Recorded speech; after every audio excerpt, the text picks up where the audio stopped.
ज्ञानतिमिरन्दस्य ज्ञानञ्जनं शलाकया चक्षुरुन्मिलितं येन तस्मै श्रीगुरवे नमः।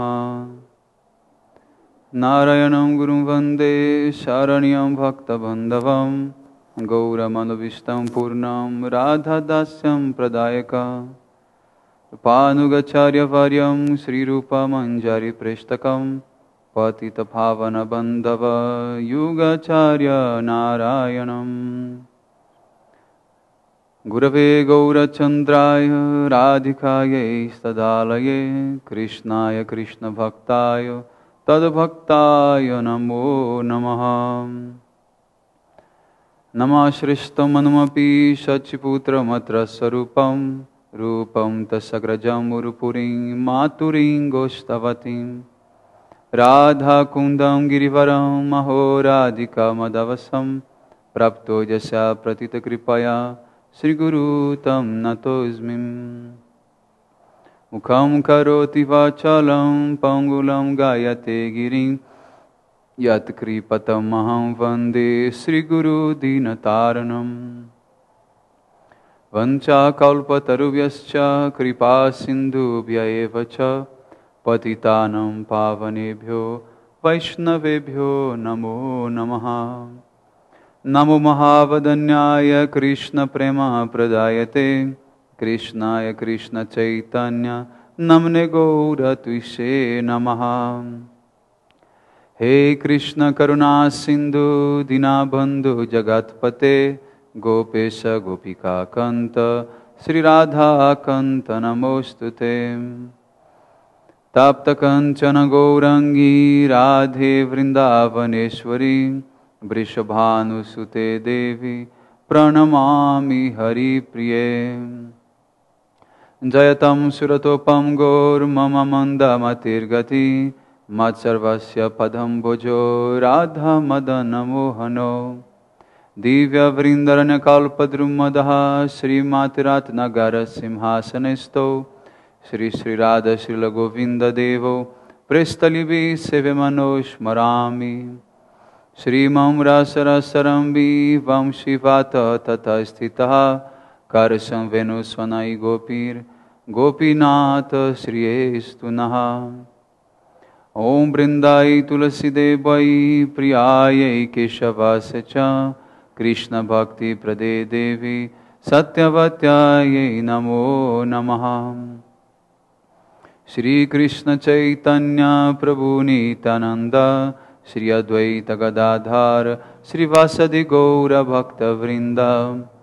हरे कृष्ण कृष्ण कृष्ण हरे हरे हरे राम राम राम हरे हरे। हरे कृष्ण कृष्ण कृष्ण हरे हरे हरे राम राम राम हरे Hare.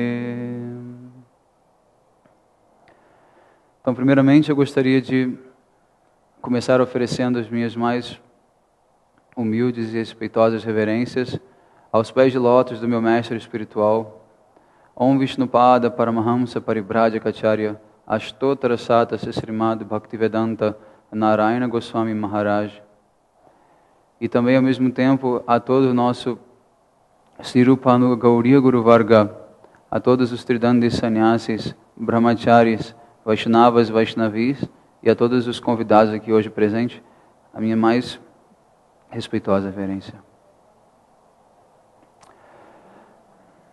Eu gostaria de oferecer também a minha gratidão ao convite da casa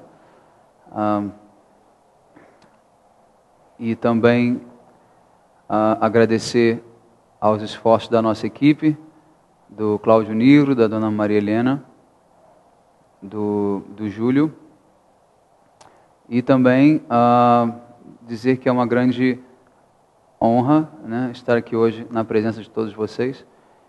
Espero que a gente possa hoje trocar um pouco, né, de conhecimento, um pouco de sabedoria, né, um pouco de compaixão, e que seja uma troca bastante proveitosa para todos.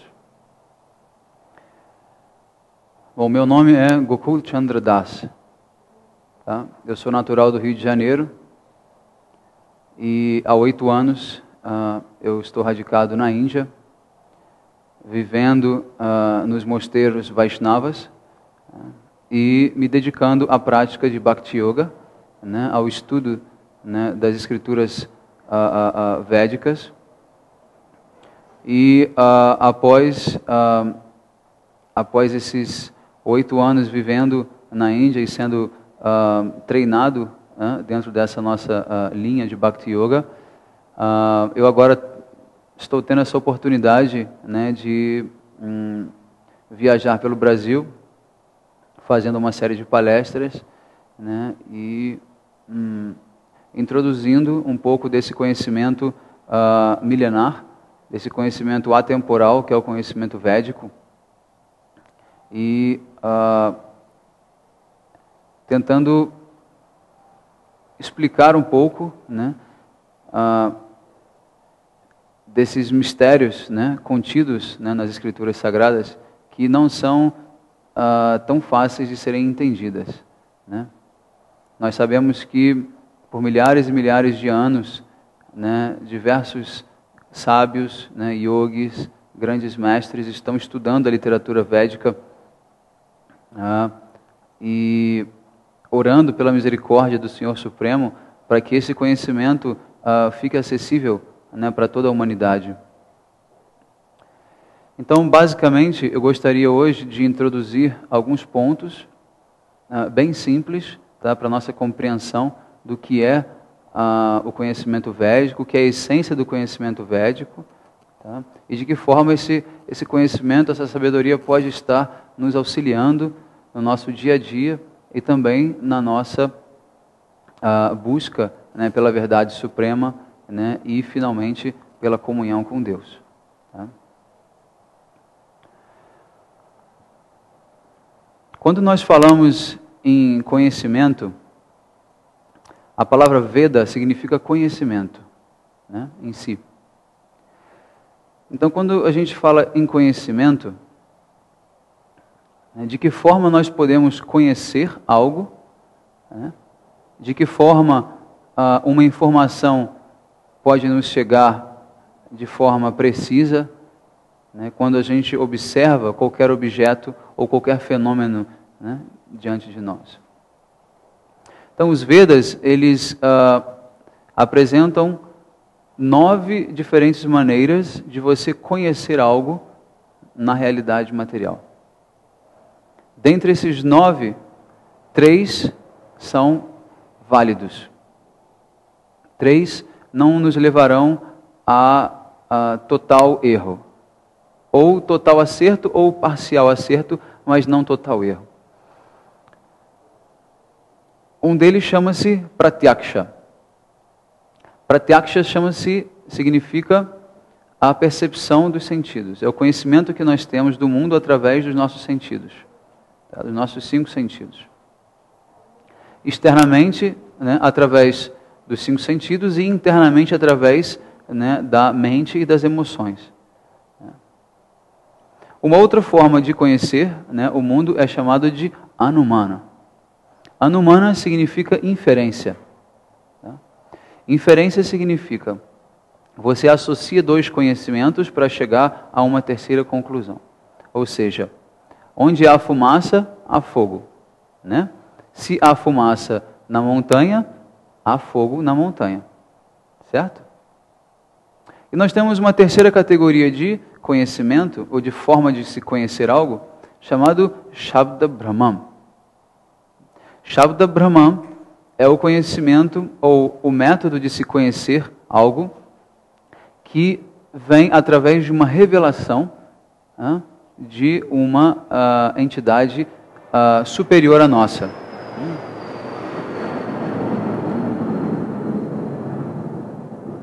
Dentre essas 3 formas de se conhecer, nós sabemos que tanto Pratyaksha quanto Anumana, ou seja, tanto a observação direta através dos nossos sentidos, quanto a inferência, são formas que muitas vezes podem nos conduzir a um erro, certo?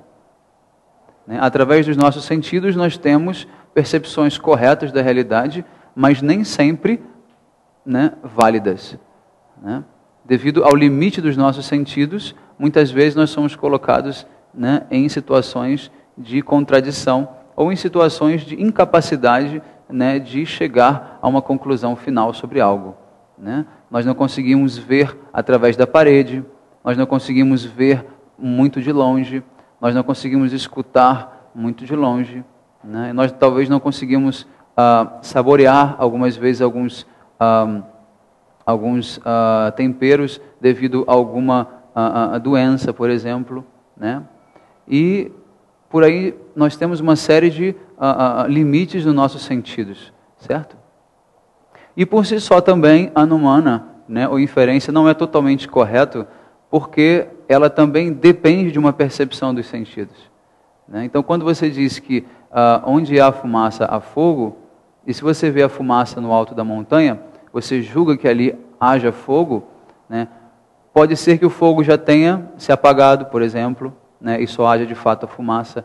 Pode ser que aquilo não seja uma fumaça, que aquilo seja talvez vapor de água, nuvem, cerração, ou uma série de outros fatores. Então, dentre esses três só nos resta Shabda, que é o conhecimento revelado. Considerando que o ser humano e qualquer outro ser vivente no planeta Terra ou em qualquer outro planeta, depende dos seus sentidos, na sua interação com o meio ambiente, nós podemos afirmar que o ser humano não consegue por si só ter acesso a nenhum tipo de conhecimento perfeito, certo? Porque sempre vai haver um limite dos seus sentidos. Então, como seria possível nós, com sentidos imperfeitos, tentar compreender algo que seja transcendental? Qualquer tema, qualquer personalidade que se encontre numa plataforma transcendental, qual seria a nossa capacidade de compreendê-la ou de acessá-la através dos nossos sentidos limitados? Nenhuma. Então, os Vedas, eles se encontram nessa terceira categoria, conhecida como Shabda Brahma. Ou seja, os Vedas, o conhecimento védico, não foi escrito por nenhum homem. Ele é um conhecimento revelado por Deus. Nós sabemos que acima dos seres humanos nós temos os semideuses. Os semideuses, eles são responsáveis pela manutenção do universo material. Pela chuva, pelo sol, pela lua, pela terra, pelos ventos, uma série pelos nossos próprios sentidos. Os Vedas explicam que para cada sentido que nós temos existe um semideus regente. Ou seja, mas mesmo os semideuses estão numa plataforma também material. Ou seja, até o conhecimento produzido pelos semideuses não é um conhecimento perfeito. Existem algumas passagens nos Vedas contando como até os semideuses não conseguem compreender quando Krishna, por exemplo, se manifesta nesse mundo como um menino. No caso do Senhor Indra, ou no caso do Senhor Brahma, que são dois grandes semideuses, eles não conseguem entender que aquele menino azul brincando na floresta seja o Supremo Senhor, seja o próprio Deus manifesto aqui na Terra.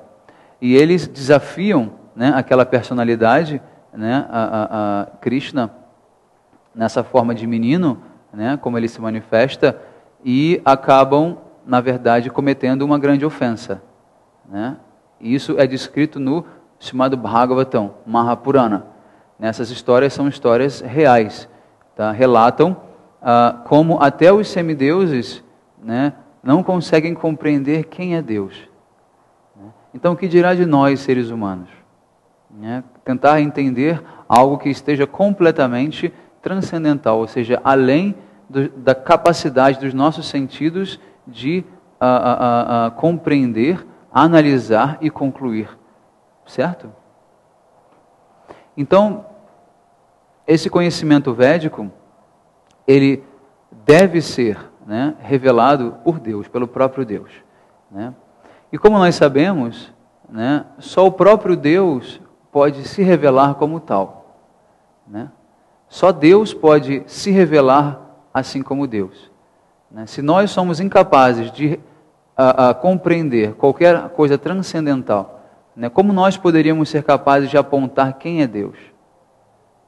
A não ser que Deus mesmo venha até nós e se revele, né, nós permaneceremos órfãos. Correto? Concordam? Então, seguindo a lógica dos Vedas, nós devemos, através do estudo sistemático dessa literatura, né, compreender, né, o que de fato, né, Krishna quer dizer quando ele cria os Vedas. Né? Então, no Bhagavad Gita, por exemplo, Krishna diz: Aham sarvasya prabhavo matha sarvam pravartate iti matva bhajam temam tam buddha samamvita. Krishna diz: Aham sarvasya prabhavo, eu sou a fonte de todos os mundos, tanto material quanto espiritual. Então Krishna, ele mesmo diz: eu sou o Senhor Supremo. Não existe nenhuma outra passagem na literatura védica que indique qualquer outra personalidade dizendo que ela é o Senhor Supremo. Você encontra personalidades secundárias, né, como seres humanos, né, possivelmente especulando a respeito da natureza de Deus, na literatura védica, mas como um exemplo, né, do que não deve ser feito, né, ou seja, de como não se deve especular, né, sobre quem é Deus. Mas você só encontra Krishna afirmando categoricamente: eu sou a fonte de todos os mundos, tanto material quanto transcendental. Então, seguindo essa lógica, nós devemos conhecer Deus por Ele mesmo. Se Deus não se revela para nós, né, será impossível que nós, com a nossa mente pequena, né, limitada, né, e cheia de barreiras, né, cheia de desejos materiais, cheia de luxúria, de ira, né, encoberto pela ilusão, jamais seremos capazes de compreender de fato quem seja Deus. Correto? Então, basicamente, se nós tentamos entender que mensagem, né, Krishna nos tenta passar, né, através dos Vedas, né, nós seremos capazes de entender qual é o sentido da vida humana. Né, por que nós estamos aqui? Né, por que nós vivemos, né, da forma como vivemos? Por que o mundo foi criado dessa forma? Né, por que nós sofremos? Né, por que nós não encontramos solução para os nossos problemas? Né, tudo isso são perguntas, né, que o ser humano sempre se fez, né, e continuará fazendo. Porém, se nós racionalmente utilizarmos da nossa faculdade, né, da razão, né, que é um instrumento que nos foi dado, né, e sem nenhum desejo de interpretar a literatura, né, tanto védica quanto religiosa de modo geral, simplesmente aceitarmos, né, o que está escrito, né, fica muito mais fácil, né, para que a gente chegue na conclusão correta. Então, nós sabemos que existem diversas tentativas, né, do ser humano de tentar categorizar Deus ou de tentar apresentar diferentes nomes ou personalidades para Deus, certo? Porém, se nós compararmos, né, a literatura disponível, né, hoje a respeito de Deus, né, fica muito claro e evidente que os Vedas são, por muito longe, superiores, né, a todas as outras. Né? Nós temos, no caso, a Bíblia, nós temos, no caso, o Torá, o Alcorão e alguns outros livros, né, religiosos secundários, né, que, na verdade, foram incapazes de revelar a complexidade de Deus, né, e o volume total de informação né, acerca dele.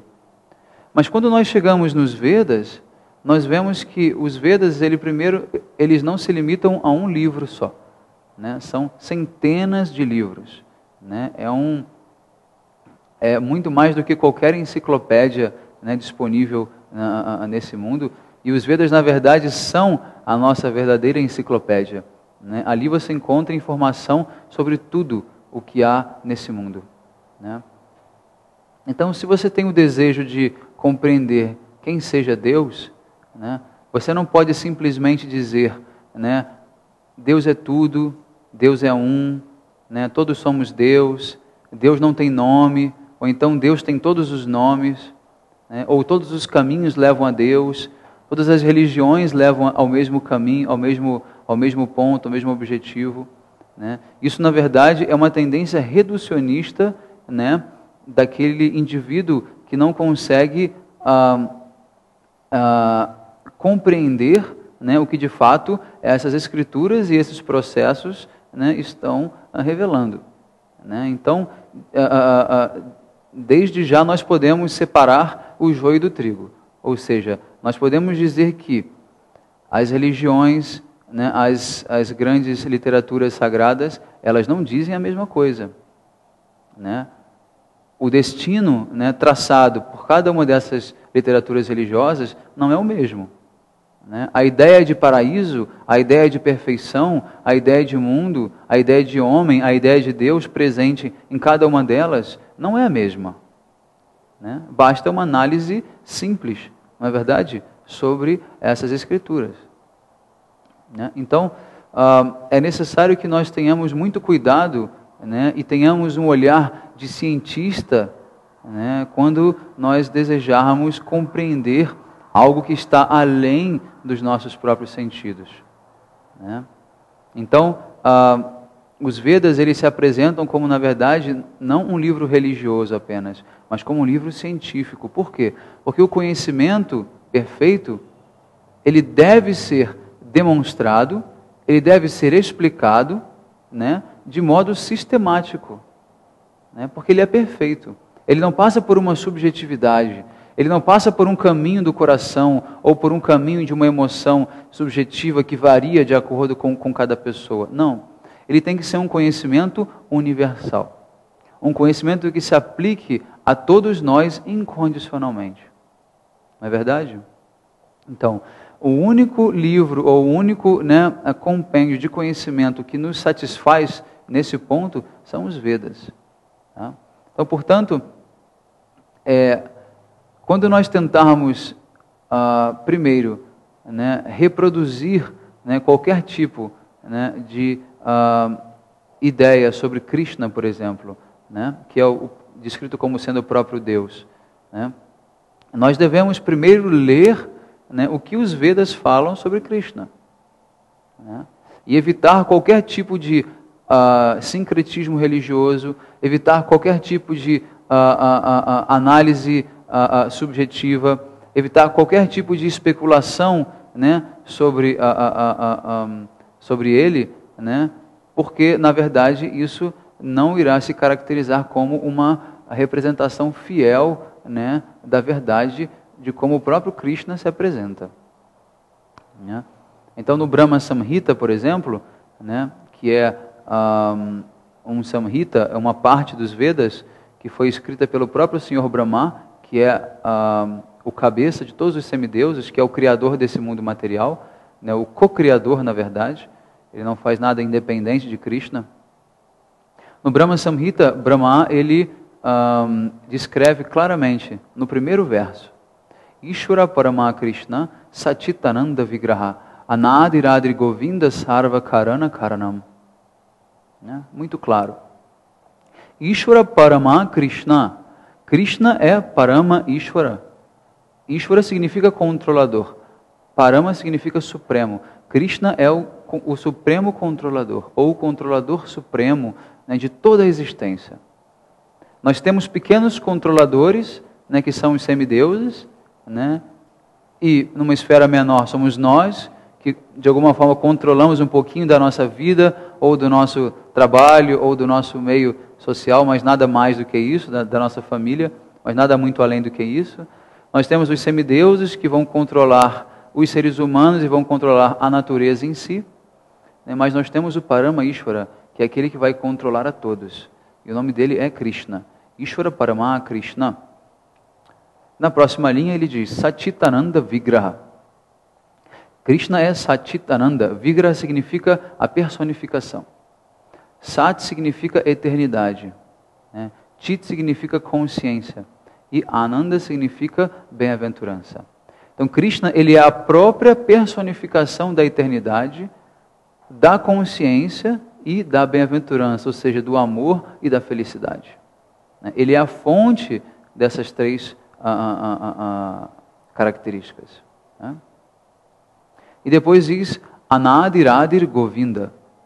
Diz que Govinda é um nome peculiar de Krishna, né? Krishna tem, na verdade, diversos outros nomes, né, que expressam a complexidade da pessoa dele, né? Então, um dos nomes dele chama-se Govinda. Govinda significa aquele que dá prazer aos sentidos, a todos os nossos sentidos. Aquele que é o único capaz de satisfazer a todos os anseios dos nossos sentidos, né? Ou seja, só Deus pode de fato satisfazer você, né? Nós, quando tentamos nos conectar com qualquer objeto desse mundo material, né, nós não conseguimos obter uma satisfação plena, não é verdade? Por exemplo, você gosta de comer chocolate, né? Você começa a comer chocolate. Daqui a pouco, né, você vai passar a ter repulsa ao chocolate. E se você continuar comendo chocolate, você vai passar mal. Então, algo que estava te dando prazer, estava saciando o seu desejo, passa a ser danoso, né, para você. Então, essa é a natureza do mundo material. No mundo material não existe nenhum tipo de possibilidade de você, de fato, obter essa satisfação plena, né? Então, Govinda também significa aquele que dá prazer e satisfação, né, a todas as vacas, né, a todos os moradores, né, do mundo espiritual, que são os Gopas e as Gopis, né, que são os seus companheiros eternos, né? E ele diz Anadir Adir, ou seja, ele é o quê? Ele é a fonte de todas as fontes, né? Ele é o primeiro ser, né? Ele é o primeiro ser vivente, né? E ele é o mais novo de todos e também é o mais velho de todos. Não existe ninguém, né, antes dele e ninguém depois dele, né? Ele é completamente absoluto. E a última linha desse verso é Sarva Karana Karanam. Ele é a causa de todas as causas. Não existe nada, né, na criação do universo, né, que seja independente dele, né? Tudo é causado por ele, né?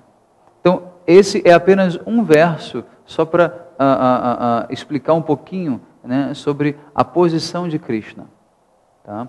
Porque muitas vezes nós nos deparamos, né, com informações, né, errôneas a respeito de Krishna e que não condizem, né, com de fato a sua posição original como descrita na literatura védica, né? Então, muito cuidado na hora de tentar interpretar, né, a literatura. Por exemplo, é muito comum, né, as pessoas dizerem que Krishna é um avatar, né? Eu gostaria que elas oferecessem uma evidência, né, dos Vedas dizendo que Krishna é um avatar, né? Porque como a gente ficou sabendo sobre Krishna, né? De onde que a humanidade conhece sobre Krishna? Porque está nos Vedas, né? Os Vedas é, na verdade, um conhecimento eterno. Ele sempre existiu, né? Ele foi colocado na forma de livro, né, há 5.000 anos atrás, tá? Mas esse conhecimento sempre existiu. E esse conhecimento sempre existirá. Por quê? Porque ele é um conhecimento que tem a sua origem em Deus, em Krishna.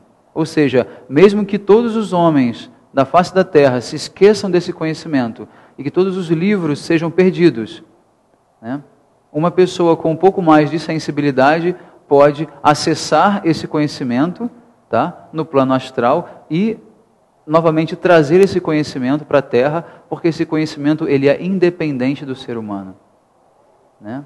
Nós sabemos que há diferentes tipos de tecnologias, né, e, por exemplo, manipulação de remédios, né, de ervas, que se perderam, né, porque isso não foi passado de uma tradição, de uma geração para outra, através de uma tradição, né, e esse conhecimento simplesmente se perdeu. Não é verdade? Até hoje, principalmente, tentam-se fazer esse resgate, né, das tradições orais, né, desse conhecimento dos antigos, né, dos nossos antepassados, mas muita coisa sabe-se que foi perdida. Mas o conhecimento védico jamais será perdido. Ele é um conhecimento que independe da capacidade humana de armazená-lo ou não. Correto? Então, colocar Krishna, por exemplo, na posição de um avatar, né, é simplesmente uma interpretação. Não há nenhuma passagem nos Vedas que diz que Krishna é um avatar, né? As passagens todas dos Vedas dizem que Krishna é o próprio Senhor Supremo. No Srimad Bhagavatam, por exemplo, que é conhecido como o melhor de todos os Puranas e a essência de toda a literatura védica, é dito claramente: Ete chansa kalapumsam Krishna istu Bhagavan Swayam. Krishna é Swayam Bhagavan. Bhagavan significa o Todo-Poderoso Deus. Swayam significa o próprio. Krishna istu Bhagavan Swayam. Krishna é o próprio Bhagavan. Está claro. Não há nenhuma necessidade de interpretação. E se nós passamos para a literatura, por exemplo, judaico-cristã, né, nós encontramos diversos paralelos, né, na apresentação, né, de Deus, né, ou de Jesus, né, tirados da literatura védica, na verdade, né? Se nós analisarmos, né, passagens bíblicas ou da Torá, né, nós encontramos, na verdade, todo um conhecimento védico explicado de uma outra forma, né? Como nós sabemos, a Bíblia tem apenas, né, 2000 anos, né, não mais, talvez menos do que isso, né? A Torá um pouco mais do que isso, né? O Alcorão apenas, né, 1400 anos aproximadamente, né? Mas os Vedas, na sua forma escrita, têm 5000 anos, que já é uma larga diferença, né? Então, nós podemos, por exemplo, traçar paralelos com, por exemplo, o grande dilúvio, né? A Arca de Noé, por exemplo. Tudo isso já foi descrito nos Vedas muito antes, né, da Bíblia ser, inclusive, né, sonhada, né, ou planejada, né, de ser escrita. E diversas outras passagens, né, nós encontramos paralelos nos Vedas. E como nós sabemos, né, o povo, né, essênio, por exemplo, né, eram povos que migraram da Índia, né, e trouxeram todo o conhecimento védico, né, presente na Índia, né? Nós sabemos que os egípcios, por exemplo, né, têm toda uma herança da cultura védica, inclusive as pirâmides do Egito foram criadas com fórmulas matemáticas descritas nos Vedas, não em livros egípcios, né? Os livros egípcios não mostram as fórmulas da pirâmide, né? E nós sabemos também que o próprio Jesus, né, ele esteve na Índia, né, entre os 16 e os 30 anos, né, aproximadamente, né, que é uma parte da história que não interessou ao catolicismo ser contada. Ele esteve na Índia. Existem diversos registros, né? E a palavra Cristo vem da palavra sânscrito Krista, que significa um sinônimo para Krishna, né? Então, Cristo, na verdade, ele não era o próprio Krishna, mas ele era um devoto de Krishna. Ele ficou conhecido como aquele que falava sobre Krishna. Então, Jesus, ele veio, né, para falar sobre Krishna. Por isso ele ficou conhecido, Jesus, né, Krista, ou então Cristo, né? Depois essa palavra Krista, ela passa, né, para o grego, né, e daí em diante a palavra vai se transformando até chegar no Cristo como nós conhecemos hoje, né? Jesus, ele pregou o quê? Bhakti Yoga. Ele pregou devoção ao Senhor Supremo, né? Nada diferente do que nós estamos hoje propagando. Devoção ao Senhor Supremo, né?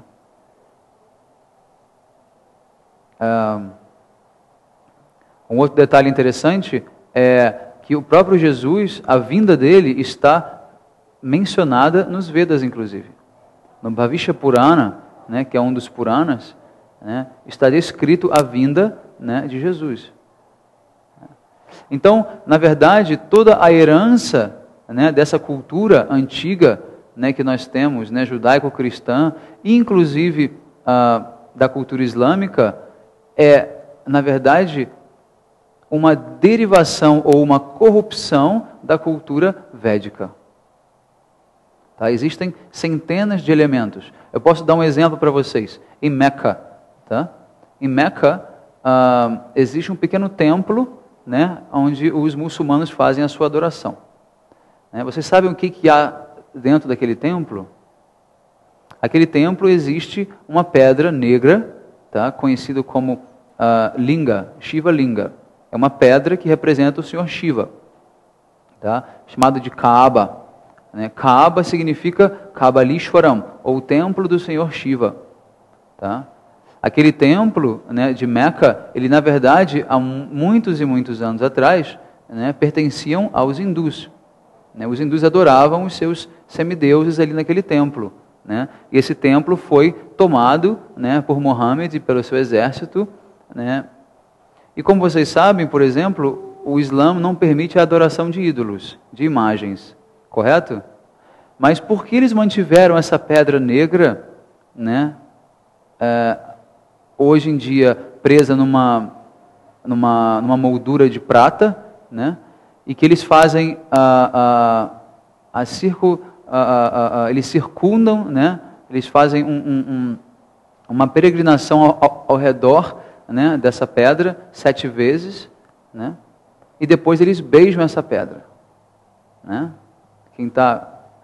Quem tem intimidade com o processo, né, islâmico sabe que é assim. Né? Por que eles adoram uma pedra se eles são contra, né, a adoração de ídolos, por exemplo? Né? Que mistério que há por trás disso? Né? Por que eles adoram uma pedra negra que, na verdade, representa o Senhor Shiva? Né? Porque eles utilizam diversos elementos da cultura védica, né, na sua tradição. Porque, na verdade, eles derivam da cultura védica. Os pais de Muhammad, o tio de Muhammad, eles eram brahmanas, hindus brahmanas. Eles adoravam essas deidades nesse templo de Meca. Mas por qualquer razão, né, que eu não vou aqui entrar em detalhes, né, Muhammad se volta contra eles, né, e dá início à sua investida contra, né, a cultura védica, destruindo templos, destruindo deidades, né, como é conhecido de todos nós. Né? Então, basicamente, existe um outro exemplo do budismo, por exemplo. O budismo, como nós conhecemos hoje em dia, ele é também uma corrupção do budismo original, que é védico. Né? O budismo original foi criado há 3.500 anos atrás, tá, pelo Avatar Buda. Né? Esse Buda Avatar está descrito nos Vedas, né, em pormenores, inclusive, aonde ele vai aparecer, qual é o nome dele, o que ele vai fazer, qual é a data da aparição dele, qual é a data do desaparecimento dele. Tudo isso é descrito nos Vedas com detalhes.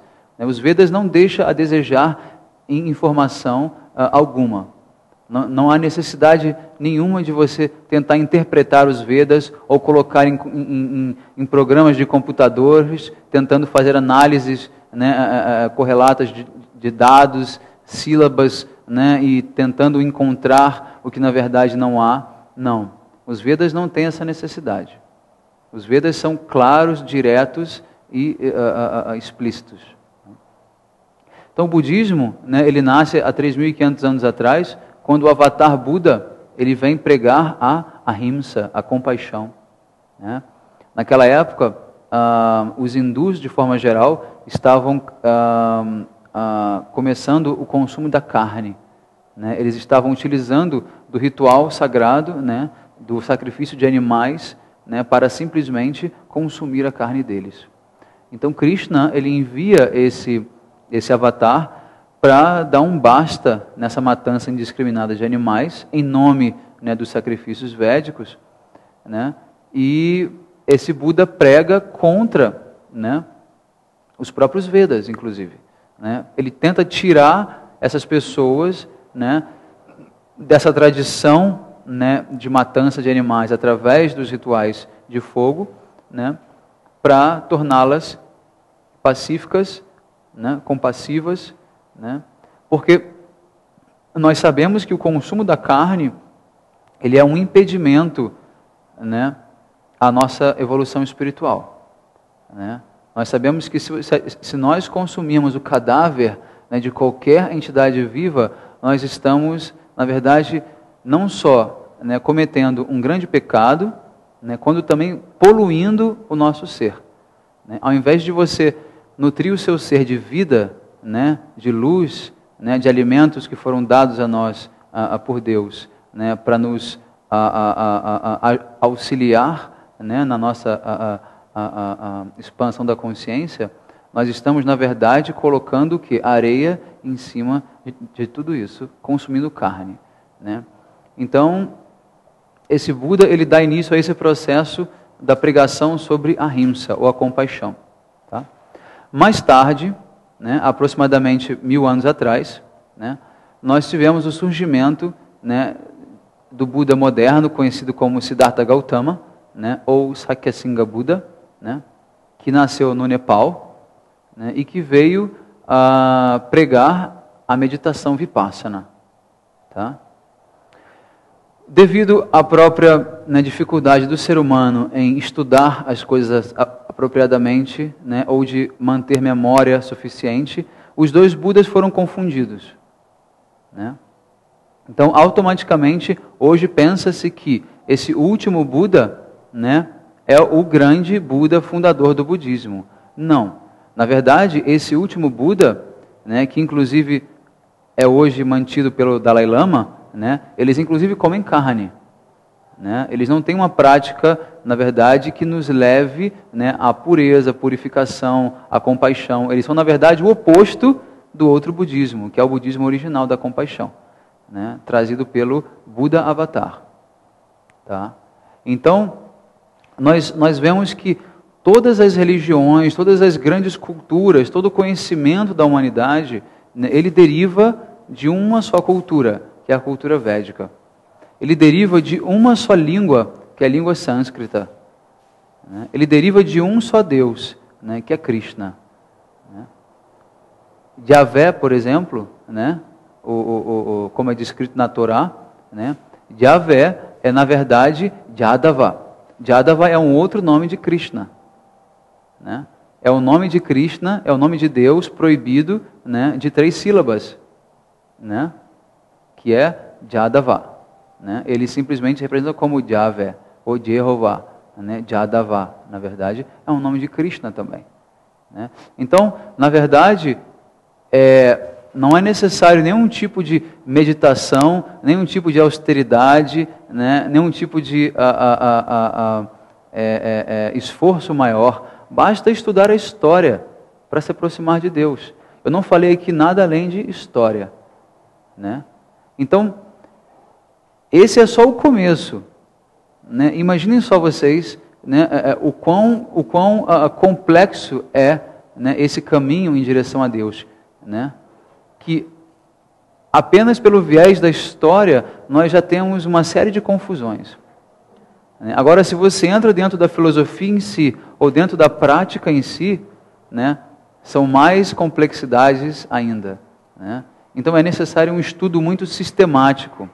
Né? É necessário um estudo muito aprofundado e principalmente um estudo conduzido, um estudo guiado, né, por um mestre espiritual, né, que não seja um ser humano. Né? Um mestre espiritual que venha do mundo transcendental, né, para nos auxiliar, que seja um enviado, né, de Deus para nos auxiliar. Do contrário, né, um cego guiando outro cego, caem os dois no buraco. Né? Então, a humanidade hoje são como 2 cegos, um guiando o outro. Né? Então, a humanidade ela não pode por si só, né, compreender essa complexidade que, como eu expliquei no começo, né, está além dos sentidos dela. Certo? Então, A literatura védica, ela apresenta, né, as descrições, né, não só de Krishna, como eu já revelei, mas também como é o mundo transcendental, essa morada suprema de Krishna, né? Na verdade, ela é uma grande floresta, né? Ela é um local onde não existe ansiedade, né? A palavra Vaikuntha significa um local sem ansiedades, né? Esse local, ele é um local que ele pulsa, né, amor, ele pulsa felicidade, né? Ele pulsa a eternidade e consciência absoluta, né? Um exemplo interessante, quando você vê Krishna, né, no mundo espiritual, né, você sente tamanha satisfação e prazer, né, transcendental em ver Krishna com os seus olhos, né, que você quer que todo o seu ser se torne um grande olho, para que você possa captar essa beleza de Krishna com todo o seu ser, né? E porque no mundo espiritual tudo é absoluto, né, o seu ser, todo o seu corpo espiritual se torna um grande olho. E você bebe aquela beleza de Krishna com todo o seu ser. Quando você escuta a flauta de Krishna sendo tocada, você quer que todo o seu ser se torne um ouvido, para que você possa ser completamente envolvido, né, para que você possa se absorver, né, como se você estivesse mergulhando, né, dentro desse som da flauta transcendental de Krishna. E esse som cativa o coração de qualquer entidade viva, né, e elas simplesmente se paralisam, né? Os rios sagrados no mundo espiritual, quando ouvem o som da flauta de Krishna, eles param de fluir, né? E se Krishna está um pouco mais atrás, né, a corrente volta, né, em direção a Krishna, ela sobe em direção a Krishna, e o rio transborda, querendo se aproximar de Krishna para poder tocar os pés de lótus de Krishna, né? As vacas, né, que estão com os seus bezerros, né, em pastos belíssimos, né, de flores e grama, quando eles escutam o som da flauta de Krishna, eles simplesmente paralisam. O bezerrinho que estava mamando na teta da vaca, ele simplesmente para, ele fica ali, né, agarrado na teta da vaca, né, bebendo com os ouvidos esse som transcendental. Então, essa beleza de Krishna, esse encanto, essa atração de Krishna, ela é expressa no próprio nome de Krishna. A palavra Krishna significa o todo atrativo, reservatório de prazer. Krishna significa o todo atrativo. Não tem nome melhor para Deus, né, do que aquele que é o todo atrativo, né? Então, a complexidade, né, descrita, né, do mundo espiritual nos Vedas é incomparável. Você não se satisfaz com nenhuma outra literatura ou com nenhuma outra prática espiritual, né, que não seja o ouvir sobre Krishna, né?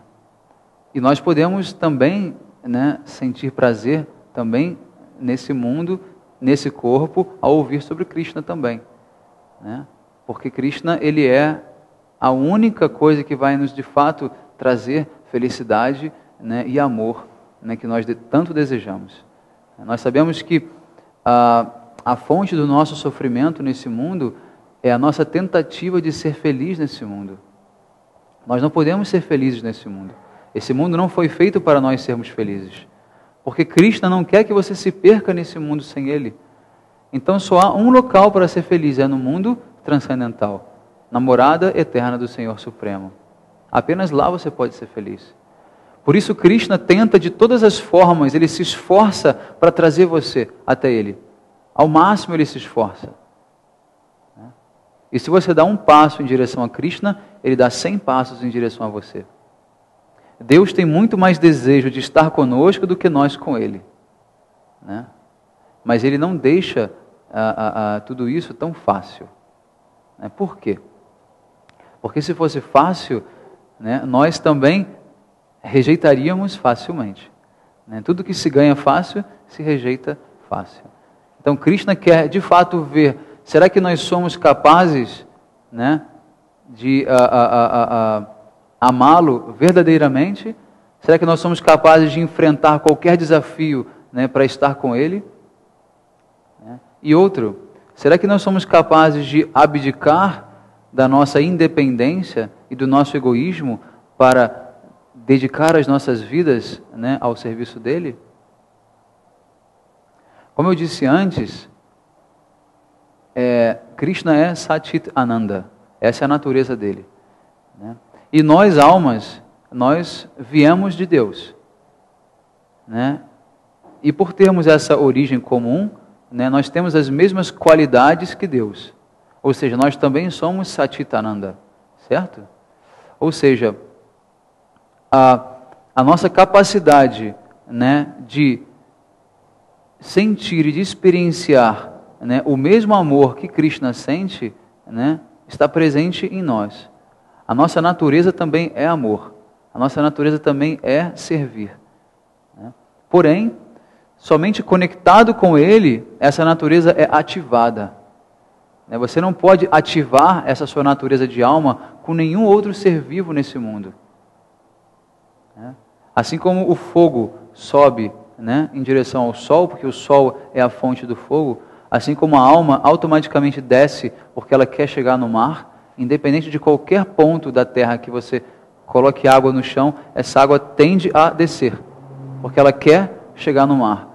E qualquer chama que você acenda, ela vai subir, porque ela quer chegar no sol. A alma, ela sempre quer ir em direção a Deus, né? Porque ela pertence a Deus. Mas Deus nos deu algo que chama-se independência. Por quê? Porque Deus também é independente. Então, se Deus também tem essa qualidade de ser independente, nós também temos essa qualidade de ser independente. Mas porque nós não somos Deus e não podemos assumir o papel de Deus, nós devemos o quê? Rejeitar, renunciar a essa independência. Eu não quero ser independente. Eu quero depender de Krishna. Eu quero me render a Krishna, né? Ó Krishna, se você me deu essa independência, isso na verdade é uma grande armadilha. Se você me deu esse falso ego, isso é uma grande armadilha. Por quê? Porque isso me afasta de você. Na verdade, eu quero renunciar a tudo isso, eu quero simplesmente me render aos seus pés de lótus. Eu quero simplesmente dedicar a minha vida ao seu serviço. Eu quero me esforçar para um dia ser capaz de poder chegar à sua morada suprema. Jamais culpem Deus pelas suas próprias limitações, né? Se você não é capaz de ver Deus, se você não é capaz de sentir esse amor, se você não é capaz de estar com Ele agora, não culpe Ele por isso. Culpe a si mesmo. E se esforce para que isso possa acontecer de fato, para que você possa um dia estar com Ele. Assuma essa responsabilidade, porque você está nesse mundo tentando ser feliz independentemente dEle. Você está nesse mundo tentando desfrutar independentemente dEle. Você quer viver independente de Deus e ainda assim no final quer ser feliz. Como isso vai ser possível? Impossível. Nada nesse mundo pode ser independente de Deus. O que dirá nós? Então, é muito importante que a gente aprenda, né, essa ciência de Deus. A ciência de Bhakti Yoga ou de devoção ao Senhor Supremo, né? Ela é, na verdade, o único caminho que pode nos unir com Deus. Você pode fazer Hatha Yoga, Dhyana Yoga, Kriya Yoga, Karma Yoga, Jnana Yoga, né? Você pode fazer cura através das mãos, passe mágico, reiki, você pode fazer caridade, você pode fazer qualquer coisa, mas isso não é religião. Isso não vai te unir com Deus. Isso são instrumentos que nós utilizamos para ajustar o nosso corpo nesse mundo. Nosso corpo necessita de ajustes. Assim como você come, né, arroz e feijão, né, você precisa também comer prana, você precisa também comer boas emoções, você precisa também se alimentar, né, de saúde, né, de boas vibrações, de paz. Mas tudo isso está no nível corpóreo. Mas e o alimento para a alma? O que você está dando para a sua alma? Como você está alimentando a sua alma diariamente? Né? Se você manipula as energias desse mundo material, você não está tocando a sua alma. Por mais belo, por mais interessante que possam parecer esses processos todos, né, são processos ligados ao corpo, não à alma. Espírito e corpo são todos nesse nível material que a gente se encontra.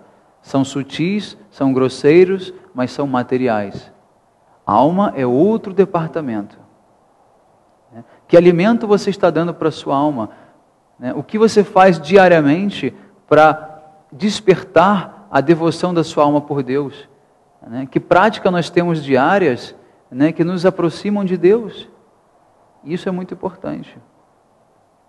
Mas não é simplesmente rezar, Deus me dê o pão de cada dia, ó Deus, me livre desses pecados todos. Não, isso não é devoção a Deus. Isso é negócio. Me dá isso que eu te dou aquilo. Isso é negócio. Altruísmo religioso significa: não me importa se eu vou ao inferno, não me importa se eu vou ao céu, não me importa em que condição Deus possa inclusive me colocar, mas eu amo Ele acima de tudo, eu quero servi-lo acima de tudo, eu quero estar com Ele. Eu não me sinto à vontade, eu não me sinto feliz com ninguém nesse mundo. Eu não sinto que esse mundo seja a minha morada, por melhor que ele possa ser. Ele não é a minha morada. Então, nós devemos pensar em como nos aproximar de Deus, em como interagir com Deus, e trocar esse amor com Ele. Deus quer apenas isso de nós, Ele quer o nosso amor. Ele quer que nós coloquemos Ele no centro das nossas vidas. E quem é Deus? Como chegar até Ele? Tudo isso eu expliquei no começo da nossa conversa de hoje. Se nós quisermos compreender aquilo que já foi revelado pelo próprio Deus, basta ler os Vedas.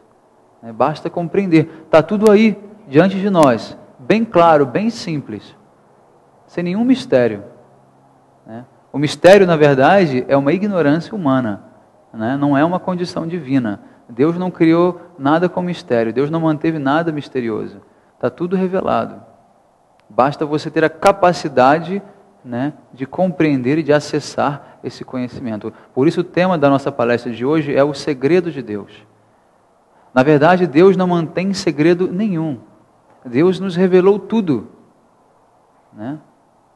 Mas nós não somos capazes, devido à nossa sinceridade ou ao nosso desejo, de fato, de querer nos unir com Ele.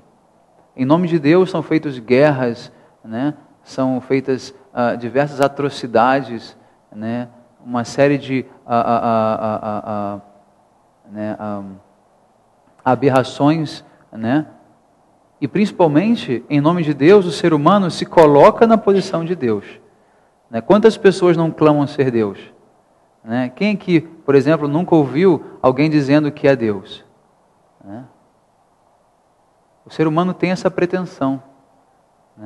O ser humano ele tem esse egoísmo, esse alter ego humano de se colocar na posição de Deus. Tolice, infantilidade humana. Deus é incomparavelmente único e absoluto. E nós, dentro da nossa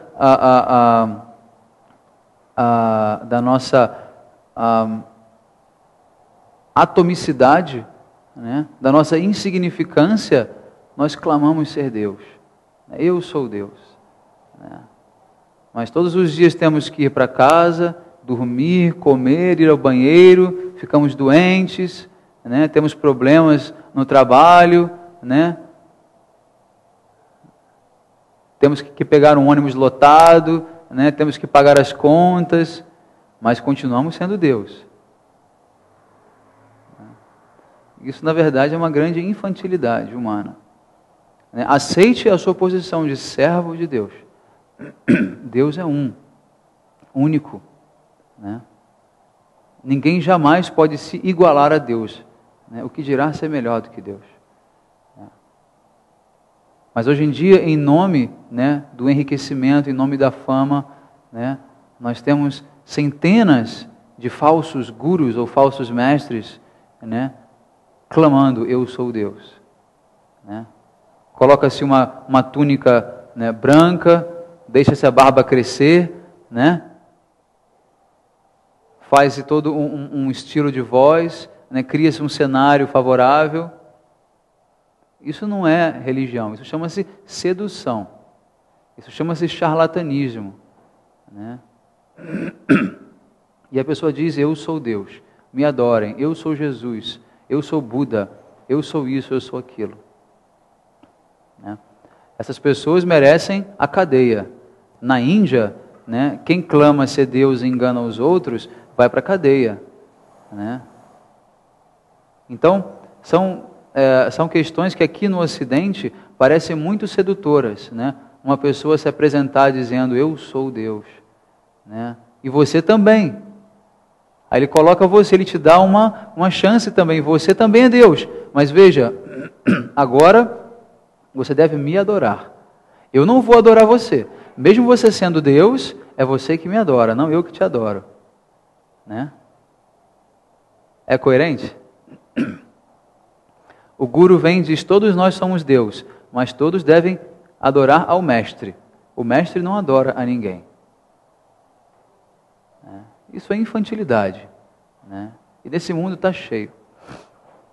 Então, o meu convite hoje, né, a todos é que estudemos, né, as Escrituras com racionalidade, né, com discriminação, né, e sob a orientação de um mestre espiritual autêntico que conheça as Escrituras e que tenha relação com Deus. Ok? Alguma pergunta?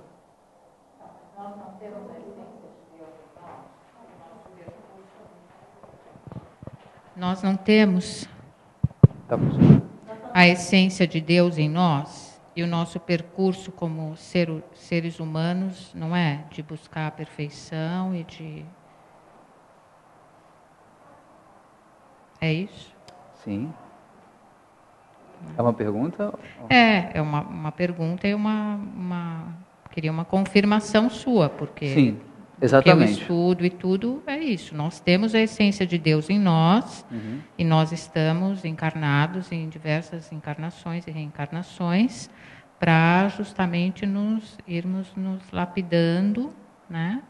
E conseguirmos atingir a perfeição. Exatamente. E o que seria essa perfeição? Seria sermos a imagem e semelhança de Deus, termos as virtudes. E o que aconteceria depois? O que se faria depois disso? Depois disso, eu acho que os seres que alcançam esse, né, estamos encarnados, aí vamos ascendendo, né, e vamos poder auxiliar a humanidade, enfim, mas já num outro plano. Essa é a minha visão. E isso levaria muito tempo, né? Tá certo. É isso? Não, essa é a sua visão.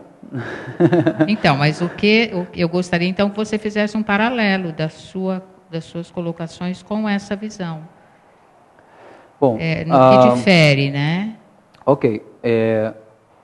Eu não tenho visão própria. Na verdade, eu procuro simplesmente repetir o que os Vedas dizem, né? O que Krishna diz nos Vedas. E com certeza isso faz sentido para mim, né? Porém, não é uma opinião minha. Né? Como eu expliquei antes, nós somos feitos, né, a essa imagem e semelhança de Deus, né? Porque nós temos a mesma qualidade de Deus. Tá? A alma também é Satitananda. A alma também é eterna, consciente e cheia de bem-aventurança. Certo? Porém, existe um conceito, tá, nos Vedas chamado Achintya Bheda Bheda Tattva. Achintya Bheda Bheda significa a inconcebível diferença e semelhança entre nós e Deus. Certo? Ou seja, nós somos semelhantes a Deus em qualidade, porém diferentes em quantidade. Deus, ele é absoluto, né, infinito, e nós somos relativos e infinitesimais. Ou seja, o que Deus é capaz de fazer, nós não somos. Assim como uma fagulha, né, sai, né, do fogo, né, não tem o mesmo poder de queimar que o grande fogo. Né? Uma partícula de luz do raio de sol não tem a mesma capacidade de iluminar e de aquecer que o sol. Então, da mesma forma, nós somos almas, né, infinitesimais, atômicas. Né? Porém, a presença dessas qualidades, quando em contato com o falso ego, quando encarnados nesse mundo, né, nos dão a sensação, né, de grandeza, né, que nos leva ao ponto de pensar que somos Deus. Né? Por quê? Porque nós temos também essa informação, né, dessa fonte suprema. Né? Então, basicamente, quando nós começamos a identificar, tá, a nossa natureza enquanto alma, né, e vamos galgando níveis superiores de consciência, né, nós vamos nos aproximando, né, dessa intimidade, né, com Deus que sempre existiu, mas que não estava acessível. Né? Então, quando nós de fato alcançamos, né, a nossa identidade enquanto alma, né, nós podemos interagir com Deus, né, no sentido de pertencer ao plano transcendental, à morada dele transcendental, né, e ali viver com ele para o seu prazer, para a satisfação de Deus. Na verdade, tudo que é criado por Deus é para o prazer dele, é para a satisfação dele. Deus é o todo, né, ele é o maior desfrutador de tudo. Né? Se nós pensássemos que hoje nós tivemos a oportunidade de ter muito dinheiro, saúde e tempo, o que nós faríamos? Desfrutaríamos. Né? Não eu, talvez não você, mas a grande maioria das pessoas desfrutariam. Então Deus, ele também é assim. Deus não tem nenhuma responsabilidade, nenhuma conta para pagar, nenhuma ansiedade. Ele é o mais poderoso, é o mais rico, é o mais famoso, né? É o mais forte, né? É o mais inteligente, né? Ele é capaz de fazer qualquer coisa, né? E ele simplesmente desfruta. Por isso ele toca a flauta. Né? Por isso Krishna toca a flauta. Porque Krishna, como Deus, ele tem que expressar essa liberdade absoluta dele. Se Deus tivesse alguma dependência ou alguma tarefa a cumprir, ele não podia ser Deus. Né? Deus tem que ser completamente livre. Né? E ele tem que ser o desfrutador supremo. Ou seja, ele cria tudo, o mundo espiritual, ele cria o mundo material, ele cria as almas para o prazer dele. E você descobrir que você é um agente, né, de satisfação para Deus através do seu serviço a Ele, né, é você descobrir a sua essência. Porque Deus, né, enquanto uma personalidade, né, ele tem diversas complexidades, né, nessa personalidade. Ele tem sentimentos, ele tem desejos, né, ele tem uma série de características que são também naturais de Deus. Por quê? Porque Deus é completo.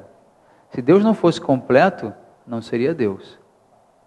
E Deus tem uma outra capacidade, que é fazer o impossível possível. Se Ele também não fosse capaz de fazer o impossível possível, Ele também não poderia ser Deus. Então Ele faz isso. Né? Então nós, quando enquanto almas, nós temos também uma personalidade, porque para interagir com Deus, que é uma personalidade, nós também devemos ser uma personalidade, certo? Nós não somos simplesmente um facho de luz, né? Sem nenhum tipo de, né, características ou atividades ou qualidades. Né? A alma, ela não é simplesmente uma existência vazia de luz. A alma, ela é uma personalidade. e única. Então os Vedas descrevem que existem infinitas almas, incontáveis almas. Cada uma tem uma personalidade peculiar. E Deus interage com cada uma delas, né, de forma única e de forma íntima. E isso dá prazer a Ele e dá prazer às almas. Né? Então, estar nesse plano de perfeição, como você disse, pelo nosso entendimento dos Vedas, é compreender que você é uma alma e que essa alma tem uma personalidade pré-definida, porque a alma é eterna. Você não vai desenvolver essa personalidade conforme o tempo passa. Essa personalidade já existe, a alma é eterna, ela não é criada. Né? A alma ela não morre, não se cria, ela é eterna assim como Deus, ela é sat, ela é eterna. Né? Então essa personalidade já existe. Né? Agora, enquanto encarnado, você assume diferentes corpos com diferentes egos. Você, nesse nascimento, é mulher, no próximo é homem, no próximo é cachorro, no próximo é árvore, de acordo com o seu comportamento. Como? A alma seria a extensão do corpo de Deus e da sua infinita expressão. Então, isso que você falou é interessante. Os Vedas, eles explicam que o próprio Deus, tá, ele não se desdobra enquanto almas ou enquanto o mundo espiritual ou material. Ele tem que estar sempre isolado e separado. Porém, existe potências em Deus. Deus tem poderes, potências. Essas potências, elas são designadas para se manifestar enquanto almas, ou enquanto mundo material, ou enquanto mundo espiritual. Ou seja, nós somos resultado das potências de Deus. Exatamente. Então, Deus, ele é o possuidor da potência, né? Ele é aquele que possui as potências, né? Mas, ao mesmo tempo, a potência também é Ele. Né? É como você tentar separar o fogo do calor. É por isso que diz que eu sou você sou eu, e algumas formas de entender essa relação com Deus e com o todo. Como seria isso?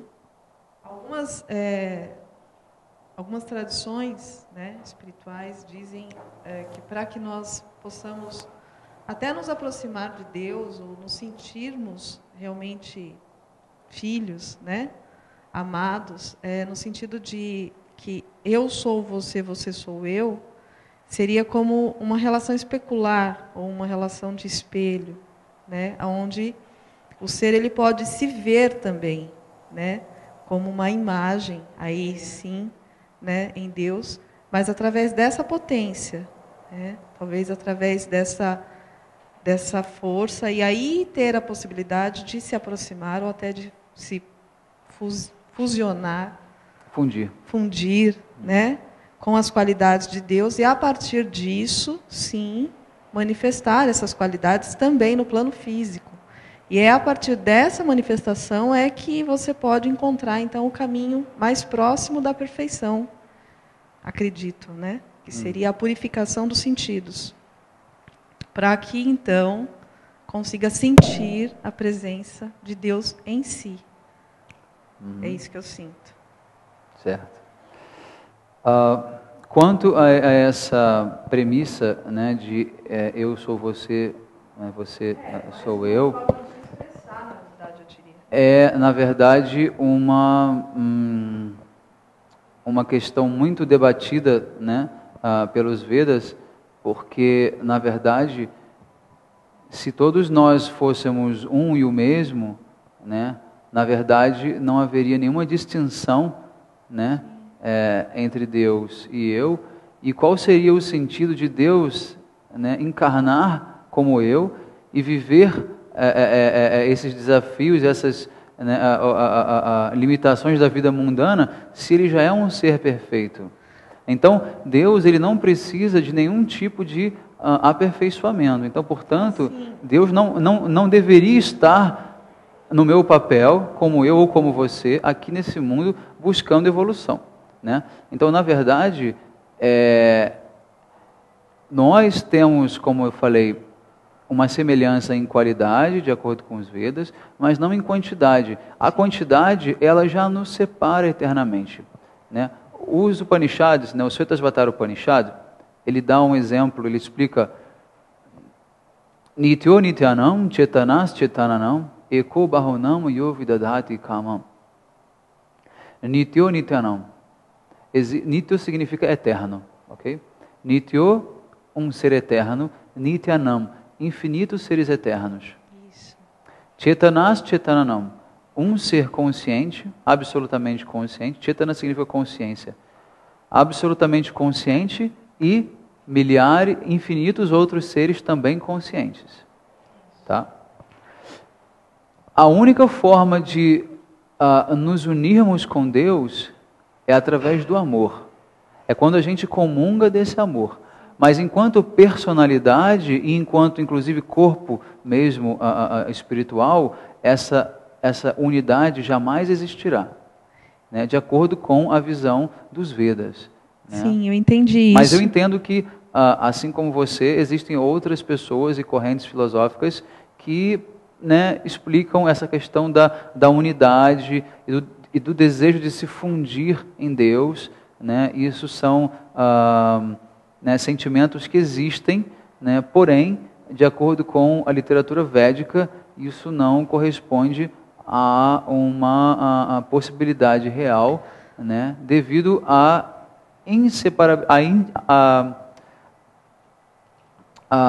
a independência, né, eterna de Deus, né? Enquanto um ser eterno e absoluto, né? Deus não se relativiza, né? Sim. Deus não se relativiza, então, portanto, ele não se torna diferentes outros deuses menores, né, que irão depois, né, voltar a ser o que era, porque até logicamente, né, não faz sentido nenhum, porque Deus, ele é um ser pleno, ele é um ser satisfeito, né, absolutamente sem nenhum tipo de necessidade, né? Então pensar que Deus, né, se divide em todas as criaturas, né, para criar esse grande cenário, né, material e viver conflitos do dia a dia, né, inclusive ir ao psicólogo, me parece um Deus um tanto quanto insuficiente, né? Então, eu acho que eu não me expressei de uma forma muito correta, da forma como eu sinto. Uhum. Na verdade, o que eu percebo, o que eu sinto é que é como um prisma. Tá ligado esse microfone? Como um prisma. Ok. Não, ele vai sair lá na câmera, tudo bem. Alô? Pode falar, pode falar. Não estava funcionando. Pode fazer a pergunta. Da mesma forma que a luz passa pelo prisma e se manifesta em infinitas cores, infinitas matrizes, né? Eu vejo a manifestação de Deus assim, como um prisma. Ele é tudo absoluto, né? E também é individualmente cada cor. Nesse sentido que eu quis dizer, eu sou o seu sucessor.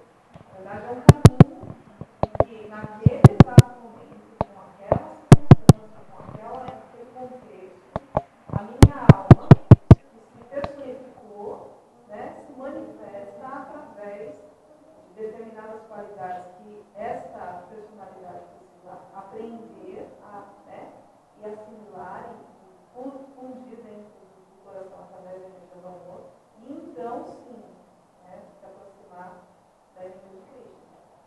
Ou, né, se manifestando a devoção, todo esse prazer supremo que é realmente a conexão e a devoção. Foi o que eu falei. Então, nós precisamos muito mais dele, né, nesse sentido, porque é como, eu sinto que é como se fosse um magnetismo. A gente precisa realmente dessa, como um processo de decifra e subir. Como a energia mesmo se manifesta. Entende? Sim. Foi isso que eu quis dizer em relação a essa questão. Eu também não... não entendo muito essa coisa do eu sou você, você sou eu. Isso foi só mais um exemplo que eu dei.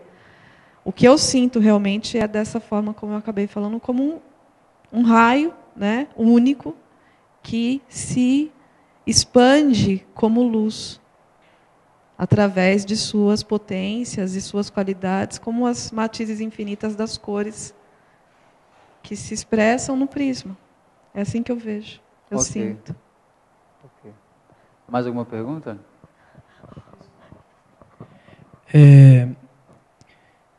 Eu gostaria de também, além de perguntar, responder um pouco às questões que foram feitas. Eu sei que pedir licença para o senhor, para que eu fale um pouco. Tendo me aproximado da cultura védica nos últimos anos, eu percebo que há muita incompreensão, né, aqui no Ocidente sobre o que é original, né, relativo a essas escrituras tão impressionantes. Por exemplo, nós temos a impressão, nós ouvimos dizer que Namastê significa o Deus que habita em mim saúda o Deus que habita em você, né? E o senhor mesmo outro dia, numa outra aula, nos informou que Namas vem de Namaha, que significa reverências, e Te vem de você. Então, como é que reverências a você se torna o Deus que habita dentro, fora, né, em nós, em mim? Na verdade, assim como fora do Brasil as pessoas acreditam que nós pensemos 24 horas por dia em samba, né, há uma dificuldade de compreender as questões relativas a uma outra cultura, e a gente acaba simplificando, ouvindo uma frase, ouvindo outra, e criando um caleidoscópio relativo ao nosso gosto.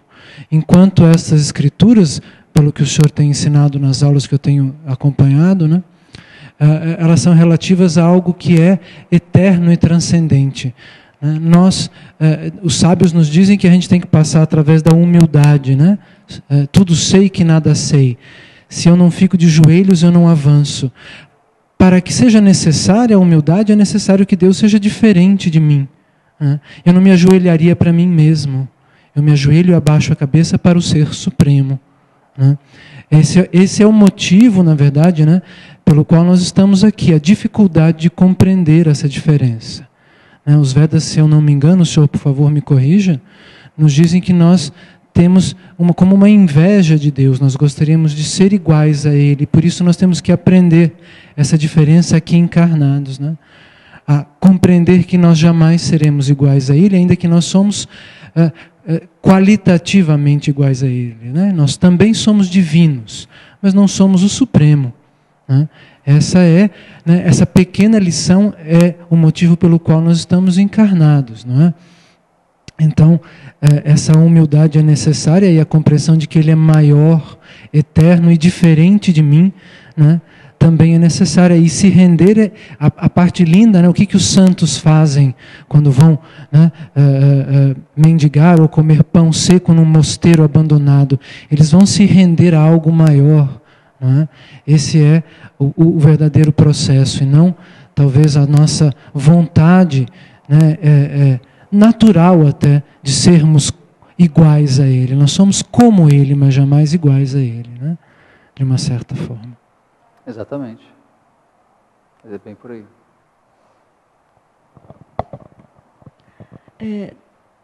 Dentro da consciência de Krishna, né, se canta um Mahamantra, né?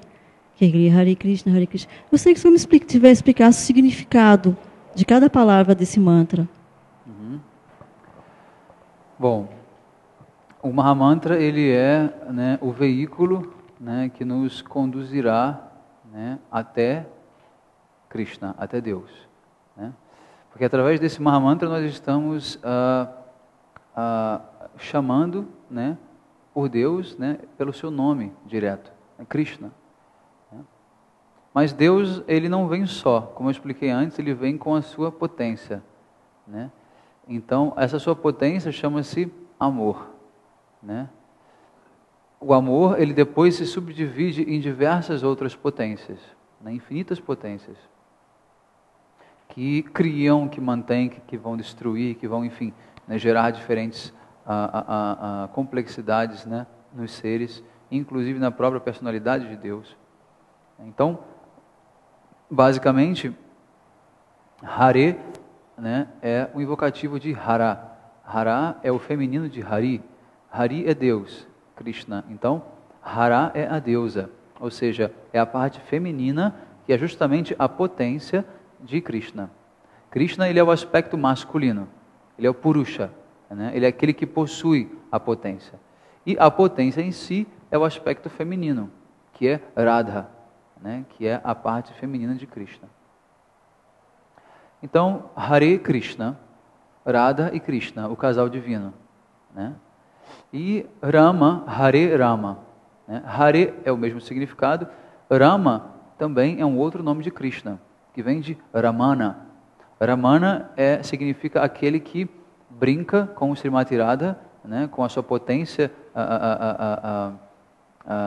feminina, né, diversos passatempos, né, no mundo espiritual, no mundo transcendental, né. Então, quando nós fazemos uso desse Mahamantra, nós estamos chamando o Senhor Supremo, né.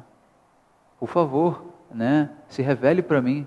Por favor, olhe para esse servo aqui miserável e caído, né? Por favor, me dê a sua misericórdia, né? Por favor, me ajude, né? Estenda a sua mão, né? Por favor, deixe que eu possa vê-lo, né?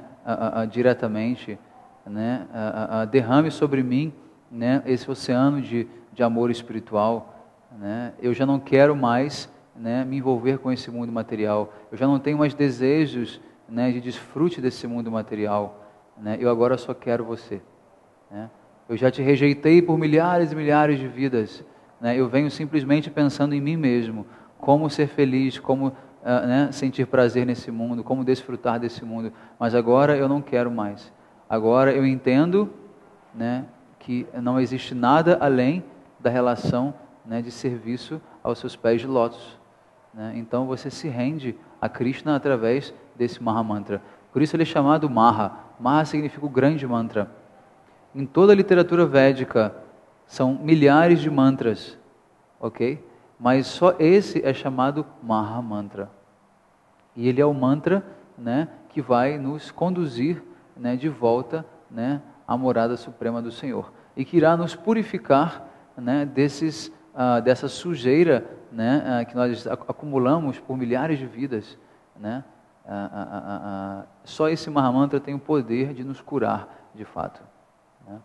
Então cada um pode experimentar por si só, todos os dias praticando, né, um pouco desse Mahamantra, né? Você vai automaticamente sentir, né, através da pratyaksha, sua percepção direta sensorial, né, os benefícios desse Mahamantra. Ok? Diga. Bom, pelo que entendi, é o segredo de Deus, né? Como fala. Deixa eu te falar, é assim, cada um que eu entendo, cada um de nós vemos, eu entendo isso, com uma missão, tá? Que já são muitas, né, cada alma. E como você entende, por exemplo, uns vieram, já tem uns, nós temos a capacidade, que nem você falou, nós somos um ser único de chegar a Deus, e pelo que eu entendi, todos nós temos a capacidade de Deus nos revelar também. Se nós formos atrás, buscarmos o segredo, é uma interação entre nós e Deus, tá? Cada ser. É isso que eu entendi, tá? Sem estar com muitas perguntas, que nem você falou, onde eu vim, onde eu vou, por que eu estou aqui, esse tipo de coisa assim, né, que você falou. Que já vem lá dos antepassados, esse tipo de pergunta sempre, né? Os causadores fomos, que eu entendo, fomos nós mesmos, né? Então, e vai chegar uma época que vai ter uma evolução, ainda não está nesse nível, né? De todos ter essa resposta sem precisar com muita correria, né? Buscar a si mesmo através de Deus, que eu entendo. E eu gostaria de saber assim, porque tem uns que vêm aqui, você falou do reiki, né? Agora, se você faz a cura com as mãos, assim, Mas eu entendo que é um dom que Deus deu a todos, tá? Que eu entendo. Só que, assim, uns têm mais necessidade de, como que eu falo, buscar ajuda em outros, que não consegue só. Se ele evoluir, se ele tiver um caminho que já vem lá de trás, ou então já nasce, né, já vem para isso, predestinado, ele consegue, sozinho, ele mesmo, vamos supor, se levantar, tá? Que eu falo. Tem a depressão, vamos falar a doença do século que a gente fala, né? Costuma falar. E outros, eu entendo, esses seres que estão ajudando, que nem você falou, isso não vai, como fala, não quer dizer que ele é mais evoluído, não é. As pessoas que estão ajudando não é. Só que ela tem entendimento a mais. E como é que você explica? Porque tem pessoas que têm mais dificuldade para ter esse entendimento, para chegar, vamos supor, nesse caminho aí, diretamente com Deus, né? Então, elas precisam de outras pessoas no caminho para ajudá-la. Então, essa parte eu não entendi muito. O que você quis dizer? Eu também não consegui entender bem a sua pergunta. A senhora pode formular assim, objetivamente, só uma perguntinha só. Não, tudo bem, eu vou especificar. Assim, por exemplo, a caridade, tá? Vamos supor. A caridade que eu entendo é você ajudar ao seu irmão, ao próximo, não por obrigação, porque tem uns que podem e não ajuda, tá? É isso, para você entender um pouco. Uhum. E outros faz um sacrifício mesmo para ajudar, entendeu? Certo. Vamos dizer logo, né? Financeiramente e tal e tal. E faz um esforço. Agora, isso que eu quero saber, por que que ele tem essa necessidade de ajudar? Se não ajudar, ela não ficar bem. Por exemplo, eu quero que você fale nos Vedas, né? Por que isso? Você entendeu agora?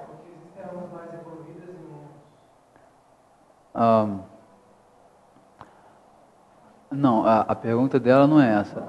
A pergunta dela é o seguinte, se...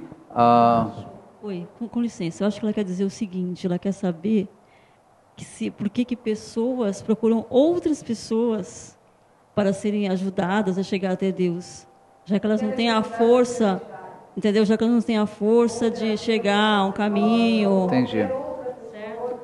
A necessidade de um intermediário, seria isso, né? Porque, justamente como eu já havia explicado, né, para a senhora, nós não temos a capacidade, né, de sair, né, de uma areia movediça, né, sem a ajuda de uma outra pessoa. Né? Se você está sob a ilusão, como você pode entender o que é ilusão?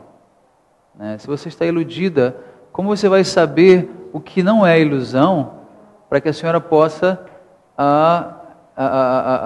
né, se desvencilhar dessa ilusão? Então, como eu expliquei, é necessário um mestre, tá, que seja um mestre enviado, né, do mundo transcendental, que não tenha sentidos materiais como os nossos e que nunca seja iludido, né, por qualquer razão que seja. Ele vai poder guiar a senhora. Né? O que eu mencionei em relação a outras terapias e programas, que eles são extremamente necessários, válidos, né, para nos ajudar enquanto um corpo físico, mas não enquanto uma alma. A alma tem outras necessidades. Né? Então, um terapeuta, né, um médium, um ajudante, né, uma pessoa que vai fazer uma caridade, né, eles são pessoas que ajudam o nosso corpo, a nossa mente, a estar em harmonia. Mas a alma é muito mais profunda do que isso. A alma... Como? A evolução não tem nada a ver. A evolução, por exemplo, da alma não tem nada a ver. Ela já está ali, já está pronta. É a alma, exatamente. A alma ela é perfeita. A alma não evolui. Na verdade, o que nós temos que fazer é reconhecer aquilo que você já é. Entende? Mas, no momento, existe uma cobertura, tá, da energia ilusória chamada Maya. Maya encobre, né, a sua alma e faz a senhora pensar que a senhora é a dona X que mora na cidade Y, né, tem esses familiares, assim, assim, assim. Isso é temporário. Esse nascimento, a senhora veio nessa família dessa forma. No próximo nascimento, outro país, outra região, outras pessoas, né? Mas quem é essa alma que está encarnando, né, várias vezes? É necessário ativar essa conexão. A alma, então, é dito que ela está numa condição dormente, congelada, vamos dizer assim, ok? Congelada. O que faz ela migrar ou transmigrar não é o desejo dela, mas é o quê? O corpo sutil. O corpo sutil é conhecido como o falso ego, a inteligência e a mente. Tá? Os Vedas descrevem o corpo sutil dessa forma. Esse corpo sutil, ele se acopla à alma e conduz ela nos diferentes nascimentos. E é ele que guarda esse registro dessa memória, né, antepassada, das vidas passadas, né, e leva adiante. Né? E com isso o karma também vem junto. Né? O que a senhora fez de bom e de ruim acompanha a senhora nas vidas futuras. Né? Então, é na verdade algo muito complexo para traduzir em palavras, né? Mas os Vedas colocam inclusive que nem tudo pode ser verbalizado e explicado. É necessário entrar no âmbito da realização, da compreensão, né, pessoal. Por isso existe o processo de meditação, de cantar os mantras, de purificação. Né? Nós pedimos sempre às pessoas que não comam carnes, né, de qualquer tipo, né, que não façam sexo ilícito, né, que não façam jogos de azar, né, e que não se intoxiquem, né, com qualquer tipo de substância que altere, né, o seu padrão mental, incluindo, né, o café, o chá e outros. Né. Então, se a senhora segue esses princípios básicos, né, e a senhora almeja encontrar Deus, né, seguindo, né, uma tradição, né, estabelecida pelo próprio Deus, né, somente Deus pode dizer qual é o caminho. Né, e Deus já mostrou o caminho. É a tradição védica. Eu dei vários exemplos ao longo da minha palestra, eu não vou agora entrar nesses detalhes, mas é necessário fazer com que a alma assuma o controle novamente. No momento está no piloto automático, tá? Mas é necessário fazer com que a alma assuma esse controle novamente. E isso só é possível se a senhora alimentar a sua alma. Essa alma que está congelada nesse cubo de gelo precisa de calor. Esse calor é a prática de Bhakti Yoga, que são os elementos, né, que vão alimentar essa alma. Né? Nós podemos fazer qualquer tipo de outras atividades, são todas corpóreas. Mas alimento para a alma, para ativar a alma novamente, né, é apenas o que a gente chama de devoção espontânea. Ok? Cantando uma mantra. A senhora canta o Mahamantra todos os dias, a senhora vai começar a experienciar, né, novos tipos de níveis de consciência mais sutis, mais elevados, até que a senhora chega finalmente, né, na revelação de Deus. A senhora vai poder ter a oportunidade de estar frente a frente com Deus e de servi-lo. Isso é o que nós desejamos.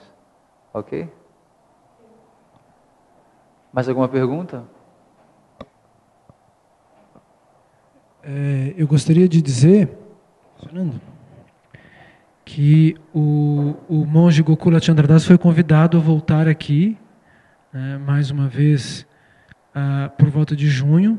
Né, então, nós vamos ver se isso vai ser possível. Né, e que nós vamos também trazer um curso sobre a cultura védica do ponto de vista cultural, né, o que é que está escrito nesses manuscritos do ponto de vista científico, né, como que a gente pode entender Deus dentro dos átomos, que são informações que também estão contidas nesses textos tão fantásticos chamados Vedas, né, a partir de maio e junho. Né, nós vamos estar vindo aqui um fim de semana por mês, né? Nós fomos convidados agora pela Carmen, né? Aceitamos o convite e esperamos que o Gokula Chandra Das também possa vir aqui, mais uma vez, né? Desvendar essa literatura, né? Inoxidável, né? Que atravessou dezenas de milhares de anos e chegou até nós, né? Com informações tão perfeitas e precisas em relação a Deus. Né? Muito obrigado pela sua presença aqui, Gokula. Muito obrigado. Eu que agradeço a todos. Hare Krishna. Hare Krishna.